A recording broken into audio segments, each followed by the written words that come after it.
कभी लोग रशदीप कौर के माता पिता से कहते थे बेटियों को बाहर मत भेजो, लेकिन आज वही बेटी अपनी मेहनत, हौसले और लगन के दम पर कॉमनवेल्थ गेम्स में भारत को रिप्रेजेंट करने जा रही है। पंजाब के संगरूर के एक छोटे से गांव से निकली रशदीप कौर, जिनका selection 4x100 metre relay event के लिए हुआ है। इस सफलता के पीछे एक एथलीट नहीं बल्कि एक पूरे परिवार के त्याग और संघर्ष की कहानी जुड़ी है। रशदीप की मां बताती हैं कि कैसे परिवार के पास बस 2 एकड़ जमीन थी और कई बार घर में इतने पैसे भी नहीं होते थे कि वो अपनी बेटी को जरूरत की डाइट का सामान भी लेकर दे सके, लेकिन माँ बाप ने कभी परेशानियों को अपनी बेटी तक पहुँचने ही नहीं दिया। जब रशदीप सिर्फ 9 साल की थी तब उन्हें जालंधर के नेहरू गार्डन स्कूल में भेज दिया गया।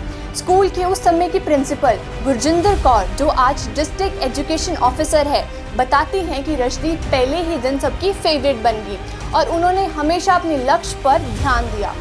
रशदीप की छोटी बहन रंजीत कौर ने बताया कि जब घर की हालत इतनी खराब होगी और उनकी मां को अपने गहने बेचने पड़े, तब उन्होंने साफ मना किया कि रशदीप को इसके बारे में कुछ पता ना चले, ताकि वो बस पूरा ध्यान अपनी ट्रेनिंग पर दे सके। परिवार ने कोच सरबजीत सिंह हैप्पी का भी धन्यवाद किया, जिन्होंने सालों तक जालंधर में रशदीप को ट्रेनिंग दी और मुश्किल समय में उनको फाइनेंशियली सपोर्ट भी किया।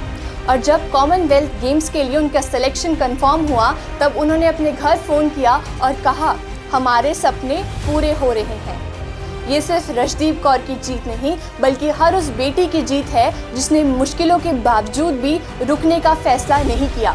ये जालंधर की भी जीत है, जिन्होंने एक बेटी को सपने तो दिखाए पर उन सपनों को पूरा करने के लिए आसमान भी दिया। फिर कहानी आती है एक ऐसे व्यक्ति की जिसको बोला गया 100 मीटर रेस में कोई फ्यूचर नहीं है। इंडियन जीन्स 100 मीटर और स्प्रिंटिंग के लिए नहीं बनी, 400 मीटर ट्राई करो। ये बातें गुरविंदर वीर सिंह को बार बार सुनने को मिली, पर उन्होंने आज अपनी रफ्तार से हर एक व्यक्ति और हर एक सवाल को पीछे छोड़ दिया गया है और उन्होंने सिर्फ 100 मीटर रेस को 10.09 सेकंड्स में पूरा कर एक नेशनल रिकॉर्ड बनाया और कॉमनवेल्थ गेम्स के लिए क्वालिफाई किया। इसी के साथ साथ उन्होंने 10.10 सेकंड्स की दीवार को तोड़ा और भारत के पहले ऐसे स्प्रिंटर बन गए जिन्होंने इतनी जल्दी 100 मीटर रेस को ख़त्म किया। लेकिन इस कहानी से एक मजबूत रिश्ता है तो है जालंधर शहर का। जब लोग कहते थे इंडियन स्प्रिंटर 100 मीटर में इतनी रफ्तार हासिल नहीं कर सकते, तब गुरविंदर जालंधर के ट्रैक्स पर पसीना बहाते थे। जालंधर के स्पोर्ट्स इकोसिस्टम ने उन्हें मंच दिया जहां उनके सपनों को दिशा मिली। उन्होंने जालंधर के स्पोर्ट्स इंस्टीट्यूशन में ट्रेनिंग ली और बाद में मशहूर कोच सरबजीत सिंह हैप्पी के मार्गदर्शन में अपनी स्पीड को एक नए स्टार तक पहुंचाया। रोज घर से आना और जालंधर के ट्रैक्स पर ट्रेनिंग करना उनकी जिंदगी का हिस्सा बन गया था। आज जब वो भारत के सबसे तेज इंसान बन चुके हैं, तो वो बताते हैं कि उन सालों की मेहनत की जीत है कि जो जालंधर के ट्रैक्स पर लगी। ये हर उस शख्स की जीत है जिन्होंने सपना दिखाया नौजवानों को और उन सपना को पूरा करने में मदद किया, तो किया जालंधर शहर ने। और जब आज गुरविंदर की एक कहानी जो सब सुनते हैं, ये कहानी दर्शाती है कि सपने जीन से नहीं, जुनून और मेहनत से पूरे होते हैं।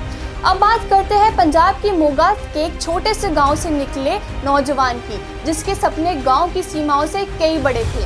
आज वही तजिंदर सिंह तूर एक बार फिर कॉमनवेल्थ गेम्स में भारत को रिप्रेजेंट करने जा रहे हैं। 2 बार के ओलंपिक्स और Asian game gold medalist Tajinder ने सालों की मेहनत और संघर्ष की ताकि वो अपने देश को इंटरनेशनल प्लेटफॉर्म्स पर रिप्रेजेंट कर सकें।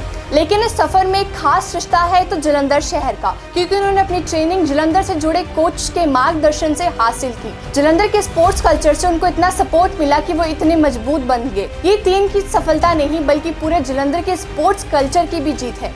कॉमनवेल्थ गेम्स में भारत को रिप्रेजेंट करने जा रहे एथलीट्स की कहानियों में कहीं ना कहीं जालंधर का योगदान जुड़ा है। एक बार फिर जालंधर ने साबित कर दिया है कि ये शहर सिर्फ सपने नहीं दिखाता बल्कि चैंपियंस को भी तैयार करता है, ताकि वो आसमान छू सके और पूरे देश का नाम रोशन कर सके।